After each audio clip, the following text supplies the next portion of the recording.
ಮುಂಜಾನೆ ವೇಳೆಯಲ್ಲಿ ಸತ್ಯವೇದ ವಾಕ್ಯವನ್ನು ಹಂಚಿಕೊಳ್ಳೋದಕ್ಕೆ ಕೊಟ್ಟ ಸದಾವಕಾಶಕ್ಕಾಗಿ ನಾನು ದೇವರಿಗೆ ಕೋಟಿ ಕೋಟಿ ಸ್ತೋತ್ರವನ್ನು ಸಲ್ಲಿಸುತ್ತೇನೆ. ಈ ದಿನ ವಾಕ್ಯವನ್ನು ಓದಿಕೊಳ್ಳೋಣ.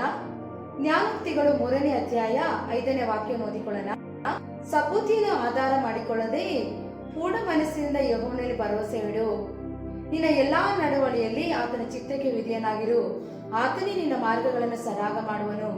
ನೀನೇ ಬುದ್ಧಿವಂತನೆಂದೆಣಿಸದೆ ಯೆಹೋವನಿಗೆ ಭಯಪಟ್ಟು ಕೆಟ್ಟದನ್ನು ತೊರೆದು ಬಿಡು. ಇದರಿಂದ ನಿನ್ನ ದೇಹಕ್ಕೆ ಆರೋಗ್ಯವೂ ಎಲುಬುಗಳಿಗೆ ಸರವು ಉಂಟಾಗುವು. ನಿನ್ನ ಆದಾಯದಿಂದಲೂ ಬೆಳೆಯ ಪ್ರಥಮದಿಂದಲೂ ಯೆಹೋವನನ್ನು ಸನ್ಮಾನಿಸು. ಹೀಗೆ ಮಾಡಿದರೆ ನಿನ್ನ ಕಣಜಗಳು ಸಮೃದ್ಧಿಯಿಂದ ತುಂಬುವವು. ನೋಡಿ ದೇವರ ಮಕ್ಕಳ ವಾಕ್ಯದಲ್ಲಿ ನೋಡೋ ಪ್ರಕಾರ, ದೇವರ ವಾಕ್ಯದಲ್ಲಿ ನಾವೇನ್ ನೋಡ್ತೀವಿ?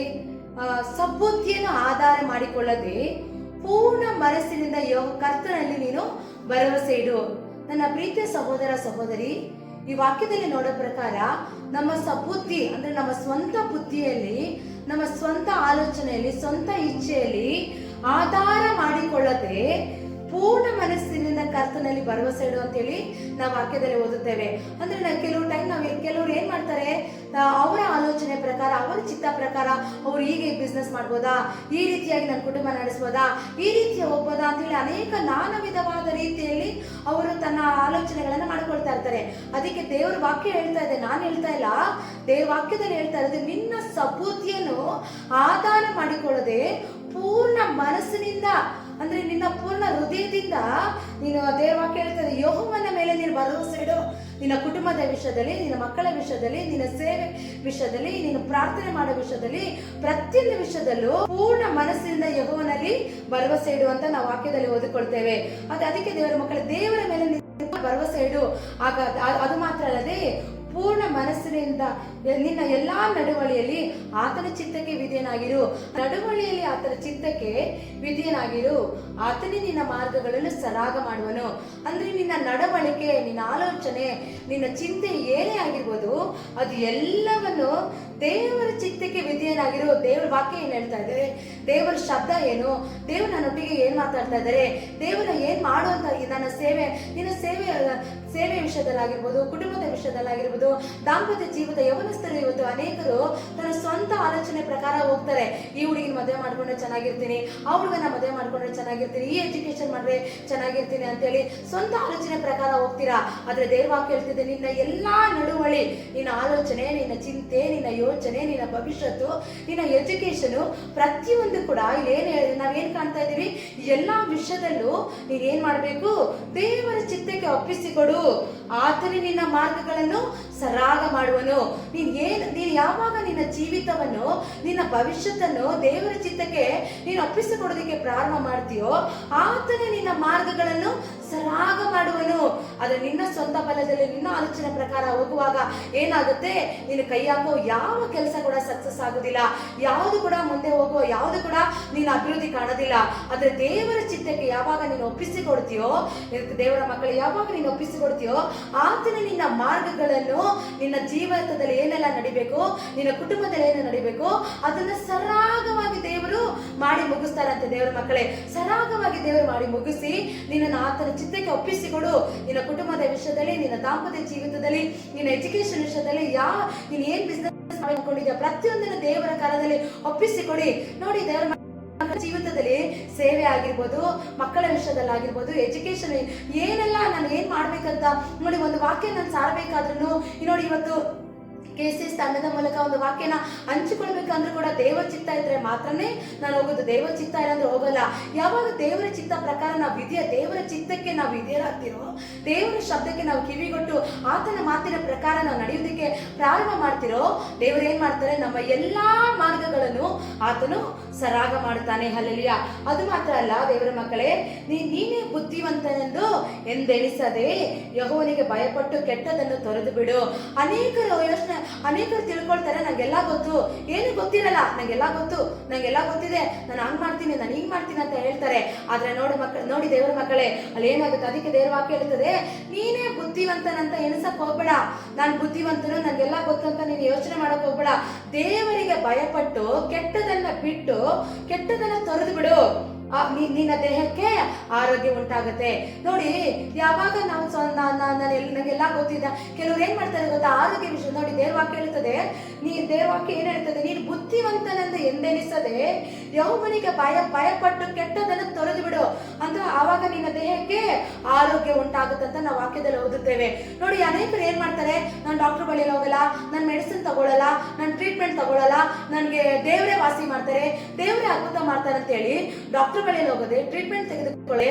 ಯಾವುದೇ ಕಾರಣಕ್ಕೂ ತನ್ನನ್ನೇ ತಾನು ಬುದ್ಧಿವಂತಿಕೆ, ನಾನು ಅತಿ ಬುದ್ಧಿವಂತನಂತೇಳಿ ತಿಳಿದುಕೊಂಡು ಮೆಡಿಸಿನ್ ತೆಗೆದುಕೊಳ್ಳದೆ ಡಾಕ್ಟರ್ ಬಳಿಯಲ್ಲಿ ಹೋಗದೆ ಇವತ್ತು ಓದುವಂತ ಮಕ್ಕಳು ನಾನು ಓದೋದೇ ಬೇಡ, ದೇವರೇ ನನಗೆ ಎಕ್ಸಾಮ್ ಅಲ್ಲಿ ಪಾಸ್ ಮಾಡ್ತಾರೆ ಅಂತ ಹೇಳಿ ಹೋಗಿ ಎಕ್ಸಾಮ್ ಅಲ್ಲಿ ಕುಳಿತುಕೊಂಡ್ರು ಕೂಡ ನೀನ್ ಪಾಸ್ ಆಗೋದಿಲ್ಲ.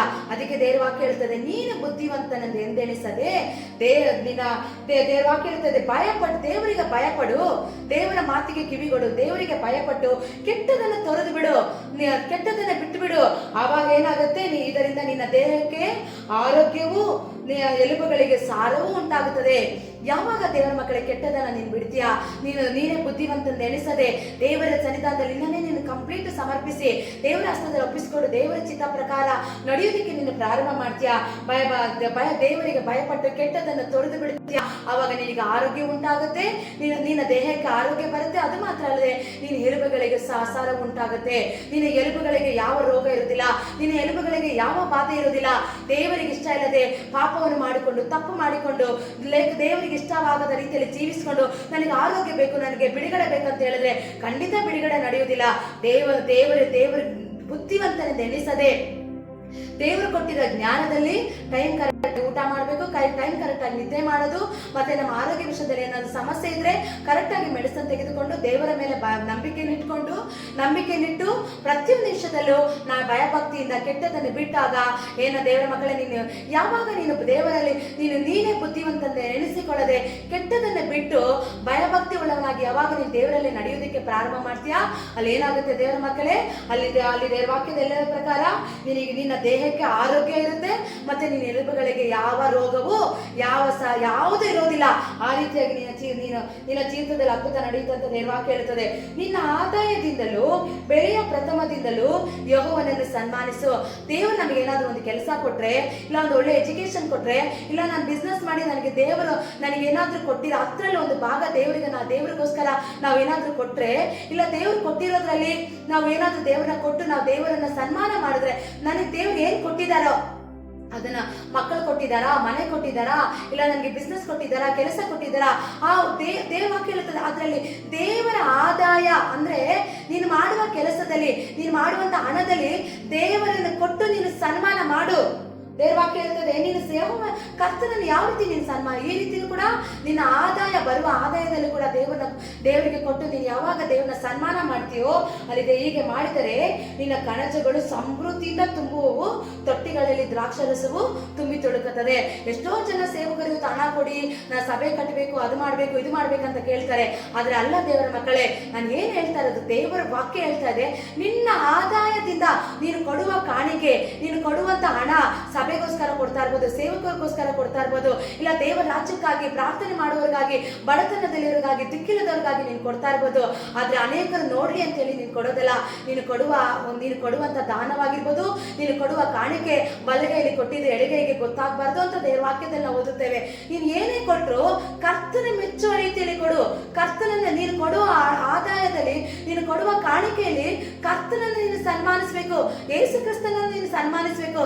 ಯಾವಾಗ ಅಯ್ಯೋ ಅನೇಕರು ನೋಡೋ ರೀತಿಯಲ್ಲಿ ನಾನು ಕಾಣಿಕೆ ಕೊಡ್ತಾ ಇದ್ದೀನಿ, ನಾನು ದಶಮಾಂಶ ಕೊಡ್ತಾ ಇದ್ದೀನಿ, ನಾನು ದುಡ್ಡು ಈ ರೀತಿ ನಾನು ಅವ್ರನ್ನ ಹಾಗೆ ಮಾಡ್ತಾ ಇದ್ದೀನಿ, ಹೀಗೆ ಮಾಡ್ತಾ ಇದ್ದೀನಿ ಅಂತ ಹೇಳಿದ್ರೆ ಖಂಡಿತ ನಿನ್ನ ಜೀವಿತದಲ್ಲಿ ಅದ್ಭುತ ಕಾಣೋದಿಲ್ಲ.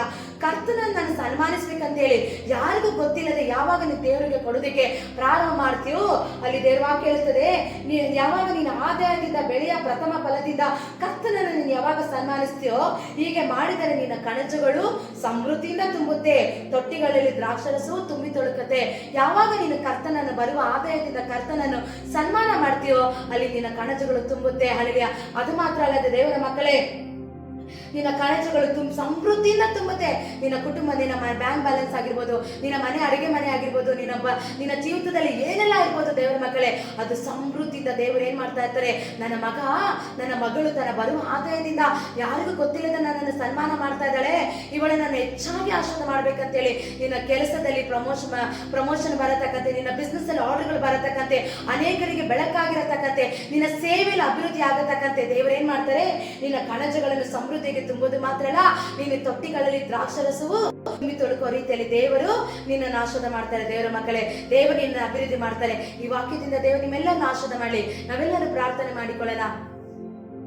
ಪರಿಶುದ್ಧನಾದ ದೇವರೇ, ನಿತ್ಯನಾದ ತಂದೆ ಸ್ವಾಮಿ, ನಿನ್ನ ವಾಕ್ಯದಲ್ಲಿರೋ ಪ್ರಕಾರ ಸ್ವಾಮಿ, ನಾವು ನಮ್ಮನ್ನೇ ನಾವು ಬುದ್ಧಿವಂತರಂತ ತಿಳ್ಕೊಳ್ಳದೆ, ಸದ್ಬುದ್ಧಿಯನ್ನು ಆಧಾರ ಮಾಡಿಕೊಳ್ಳದೆ, ಭಯಭಕ್ತಿಯಿಂದ ನಮ್ಮ ನಡತೆಯಲ್ಲಿ ನಮ್ಮ ಸ್ವಭಾವದಲ್ಲಿ ನಿನ್ನ ಚಿತ್ತ ಪ್ರಕಾರ ನಡೆಯತಕ್ಕಂತೆ ಸ್ವಾಮಿ ಕರ್ತನೆ ಅಪ್ಪ, ನಿನ್ನ ಕೃಪೆಯಲ್ಲಿ ನಮ್ಮ ನಡೆಸಿ ರಾಜ, ನಾ ಬರುವಂತ ಆದಾಯದಿಂದ ಕರ್ತನೆ ನಿನ್ನನ್ನು ಸನ್ಮಾನ ಮಾಡತಕ್ಕಂತೆ ಅಪ್ಪ ಕರ್ತನೆ, ಸನ್ಮಾನ ಮಾಡಿದ್ರೆ ಅಪ್ಪ ನೀನು ಆಶೀರ್ವಾದ ಕಾಣ್ತಿ ಅಂತ ಹೇಳಿದೆ ಅಪ್ಪ. ಭಯ ಭಕ್ತಿ ಇರುವಾಗ ನಿನಗೆ ಆರೋಗ್ಯ ಉಂಟಾಗುತ್ತೆ ಅಂತ ನೀನು ಹೇಳಿದೆಲ್ಲ ಸ್ವಾಮಿ, ನಿನ್ನ ಎಲುಬುಗಳಲ್ಲಿ ಸಾರ ಉಂಟಾಗುತ್ತೆ ಅಂತ ಹೇಳಿದೆಲ್ಲ ರಾಜ. ಅದೇ ರೀತಿ ವಾಕ್ಯದಿಂದ ಎಲ್ಲರನ್ನು ಆಶೀರ್ವಾದ ಮಾಡು ಅಪ್ಪ, ಈ ವಾಕ್ಯದಿಂದ ಅನುಗ್ರಹಿಸು ಅಪ್ಪ. ನೀನು ಹಾಗೆ ಮಾಡೋದಕ್ಕಾಗಿ ಸ್ತೋತ್ರ. ಯೇಸು ಕ್ರಿಸ್ತ ನಾಮದಲ್ಲಿ ಬೇಡ್ತೀನಿ ತಂದೆ, ಆಮೆನ್. Price lord. ಈ ವಾಕ್ಯವನ್ನು ಕೇಳಿ ನಿಮಗೆ ಆಶೀರ್ವಾದವಾಗಿರೋದಾದ್ರೆ ಇತರರಿಗೂ ಶೇರ್ ಮಾಡಿ. ನೀವು ಶೇರ್ ಮಾಡೋದ್ರಿಂದ ದೇವರು ನಿಮ್ಮನ್ನು ಆಶೀರ್ವಾದ ಮಾಡ್ತಾರೆ. God bless you.